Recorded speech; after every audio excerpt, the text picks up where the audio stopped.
মৰমৰ ছাত্ৰ ছাত্ৰীসকল, আজিৰ ভিডিঅ'টোত আমি চতুৰ্থ শ্ৰেণীৰ পৰিৱেশ পাঠ্যপুথিৰ তৃতীয় অধ্যায় পানী এই পাঠটিৰ পাঠভিত্তিক প্ৰশ্নোত্তৰখিনি আলোচনা কৰিম। অনুশীলনীত ১ নম্বৰত কি কৈছে উত্তৰ লিখা। কত দিছে আমি কেনেকুৱা পানী খাব লাগে। ইয়াৰ আনসাৰ হ'ব যে আমি বিশুদ্ধ পানী খাব লাগে। কোৱা বীজাণুযুক্ত পানী খালে কি হয়।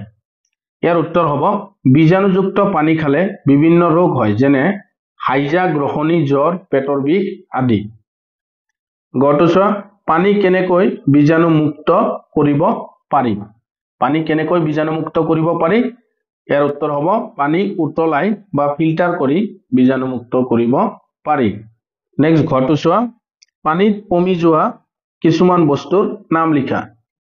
ইয়াৰ উত্তৰ হ'ব পানীত পমি যোৱা কিছুমান গোটা বস্তু হল চেনি, নিমখ, চূণ, সোডা আদি। আৰু কিছুমান জুলীয়া বস্তু হল মৌ, নেমুৰ ৰস, গাখীৰ, ফলৰ ৰস আদি। নেক্সট উঙটোৱা নদ নদী, সাগৰ, জান-জুৰিৰ পানী কিহে ভাপলৈ পৰিৱৰ্তন কৰে। ইয়াৰ উত্তৰ হ'ব নদ নদী, সাগৰ, জান-জুৰিৰ পানী সূৰ্যৰ তাপে ভাপলৈ পৰিৱৰ্তন কৰে। নেক্সট ২ নম্বৰত চোৱা খালী ঠাই পূৰ কৰা। কত কি কৈছে শিল বৰষুণত ঠেস থাকে। শিল বৰষুণত কি থাকে। শিল বৰষুণত পানী থাকে। খালী ঠাইত হ'ব পানী।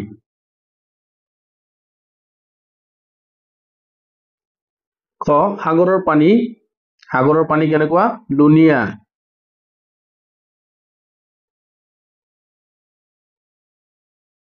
সাগৰৰ পানী লুনিয়া। গটোৱা পানী উতলালে বেমাৰৰ কি হয়। পানী উতলালে বেমাৰৰ বীজাণু মৰে। খালী ঠাইত হ'ব বীজাণু মৰে।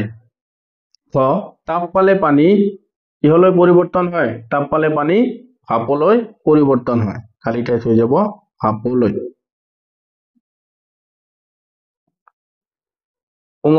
পানীৰ ভাপ চেঁচা কৰিলে ঠেস সলনি হয়।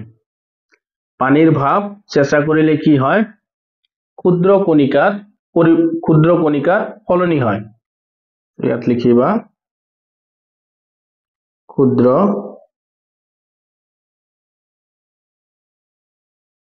কণিকাৰ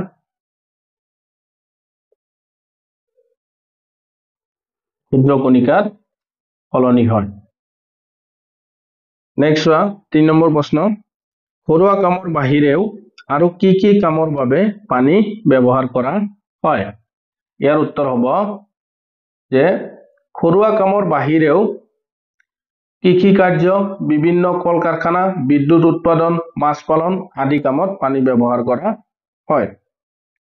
৪ নম্বৰটো চোৱা বেছি বৰষুণ দিলে আমাৰ কি কি অসুবিধা হয়।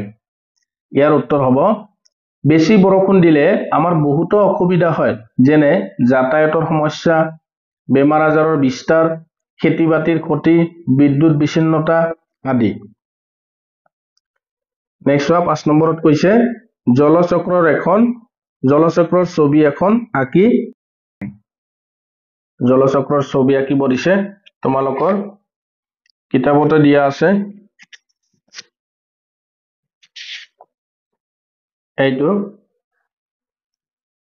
এইটো হল জলচক্ৰৰ ছবি। এইটো তোমালোকে আঁকিব চেষ্টা কৰিবা।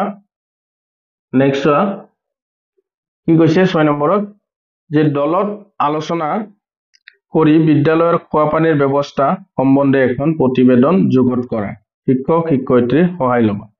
ইয়াত চোৱা এখন প্ৰতিবেদন বনাব দিছে, লিখিব দিছে যে বিদ্যালয়ত খোৱা পানী ক'ৰ পৰা লোৱা হয়।